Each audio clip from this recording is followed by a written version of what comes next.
السلام علیکم، میرا نام سب لیفٹیننٹ فاطمہ چنگیزی ہے اور میرا تعلق گلگت بلتستان سے ہی ہے اور میں پاکستان نیوی میں ایز اے کلینکل سائیکالوجسٹ سرو کر رہی ہوں۔ یہ جو ایونٹ آج گلگت بلتستان کی گورنمنٹ نے ارینج کیا ہے، یہ ایک بہت اچھا انیشیٹو ہے جس کا بیسک پرپز ہی ہے کہ ہمارے پاس جو اسٹوڈنٹس آتے ہیں ان کو موٹیویٹ کیا جائے، ان کو گائیڈ کیا جائے، ان کی کریئر کاؤنسلنگ ہو۔ اب دیکھیں ہمیں اسٹوڈنٹس اگر بہت دفعہ ایسا ہوتا ہے کہ ان کو آئیڈیا نہیں ہوتا ہے کہ وہ کس فیلڈ کی طرف جائیں، تو یہاں پہ ہمارے پاس بہت سارے اسٹالز آج یہاں پہ لگے ہوئے ہیں جس میں 45+ آرگنائزیشنز ان کے ریپرزنٹیٹیوز موجود ہیں یہاں پہ۔ تو اسٹوڈنٹ کے لیے ایک اچھی یہاں پہ اپرچونیٹی ہے کہ وہ آ کے ان سے انفارمیشن لیں تاکہ اپنے کریئر کو ڈیسائیڈ کر سکیں کہ انہوں نے کس ڈائریکشن میں جانا ہے۔ ابھی سے اگر ان کو ایک گائیڈنس مل جاتی ہے تو ان کے کریئر کے لیے ان کے لیے اچھی ہے کہ ایک ڈائریکشن ان کو مل جائے گی ابھی سے۔ آپ ایز اے کیا سرو کر رہی ہیں، کتنے سالوں سے کر رہی ہیں اور اس فیلڈ میں آپ کیسے آئیں؟ اچھا، میں as a clinical psychologist Pakistan navy میں سرو کر رہی ہوں ان اسپیشل برانچ، اور مجھے نیوی جوائن کیے ہوئے 1.5 سال ہو گیا یہاں پہ، اور میرا انڈکشن بھی یہیں سے پاکستان نیوی کا جو سلیکشن سینٹر ہے گلگت کا، یہیں سے میرا انڈکشن یہیں پہ ہوا تھا۔ دیگر جو جوائن کرنا چاہ رہے ہیں ان کے لیے کیا پیغام دینا چاہیں گے؟ ان کو یہ پیغام دینا چاہوں گی کہ ناٹ نیسیسریلی کہ آپ نیوی میں آئیں، کسی بھی فیلڈ میں آپ جائیں، لیکن یہ کہ آپ اپنی جو آپ کے اندر ایبلٹیز ہیں، اپنی صلاحیتیں ہیں، ان کو بروکار لاتے ہوئے آپ کے اندر جو پوٹینشیل آپ کے اندر ہے اس کو آپ یوٹیلائز کریں، اور جس بھی فیلڈ میں آپ جائیں اپنی ایبلٹیز پہ بلیو کریں، اپنے آپ پہ ٹرسٹ کریں اور کچھ کریں پاکستان کے لیے۔ Thank you. جب انسان یونیفارم پہنتا ہے تو کوشش ہوتی ہے کہ وہ اپنا بیسٹ ورژن بن کر سامنے آئے، چاہے وہ پروفیشنلی ہو یا ان ٹرمز آف مورلز ہوں، کیونکہ آرمی نہ صرف آپ کو یہ بتاتی ہے کہ how dedicated and loyal you have to stay towards your nation, وہ آپ کو مورل اپ برنگنگ بھی کرتی ہے۔ ہماری PMA کی ٹریننگ میں مورلز پہ بہت فوکس ہوتا ہے، تو آئی تھنک اس نے it has made me a better person, اور سنس بابا کو بھی دیکھا تھا یونیفارم پہنے، اچھا ماشاءاللہ، تو it has always been an inspiration. اور پاکستان آرمی اس وقت with in the country terrorism کے خلاف جنگ لڑ رہی ہے، بارڈر انفلٹریشن سے لڑ رہی ہے، لیکن اس کے ساتھ ساتھ ایک بہت ہی امپورٹنٹ جنگ ہے، دیٹ از میڈیا وارفیئر، جو کہ بگر پکچر میں سائبر وارفیئر کا حصہ ہے، اور اس کا فوکس ہوتا ہے فالس نیریٹو بلڈنگ پر۔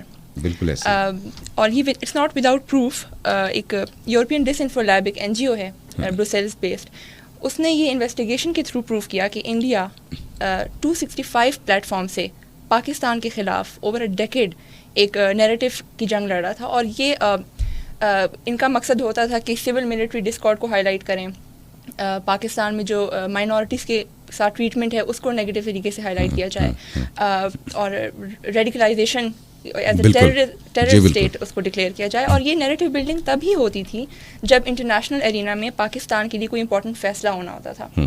تو بہت ضروری ہے کہ ہماری جو لوگ ہیں، جو ہماری عوام ہے، وہ اپنے آپ کو میڈیا لٹریٹ بنائیں، وہ اس بات کا شعور حاصل کریں کہ کون سی خبر سچی ہے، کون سی جھوٹی ہے، اور اٹس دیئر نیشنل رسپانسبلٹی کہ وہ کسی بھی خبر کو ان ویریفائڈ ایکسیپٹ نہ کریں، ایبزارب نہ کریں۔ Very important. ہم لوگ ٹریننگ لے رہے تھے، تو ہماری جو ٹریننگ ہوتی ہے ملٹری ٹریننگ، اٹس مور اور لیس آئی وڈ سے جو جنٹل مین کیڈٹس ہوتے ہیں ان کی طرح ہی وہ چیزیں انکلوڈیڈ ہوتی ہیں، انٹینسٹی تھوڑی سی کم ہوتی ہے۔ صحیح۔ تو اس میں ایک اٹیک اور ڈیفینس کی بھی ایکسرسائز ہوتی ہے، تو آپ نے اٹیک کرنا ہے، اور پھر ایک ایکسرسائز ہوتی ہے جس میں ڈیفینس کرنا ہے۔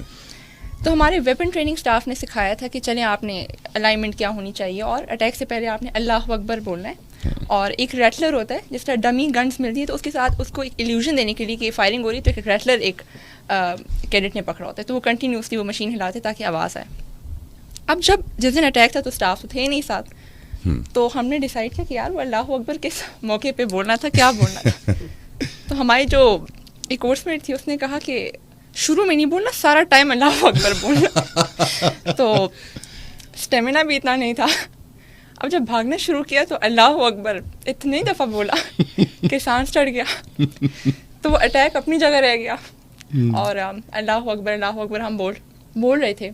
تو پھر اتنے میں ہم رکے، ہم نے شربت پیا، بسکٹ کھائے، تو جو آفیسر ہمارا انتظار کر رہے تھے ایک ماؤنٹ پہ، وہاں پہنچنا تھا، تو وہ انتظار کرتے رہے، تو میری کورس میٹ نے کہا تم ریٹلر بجاتی رہو، بس پتہ چلے ہم آ رہے ہیں، فائرنگ ہو رہی اور بسکٹ کھول لو۔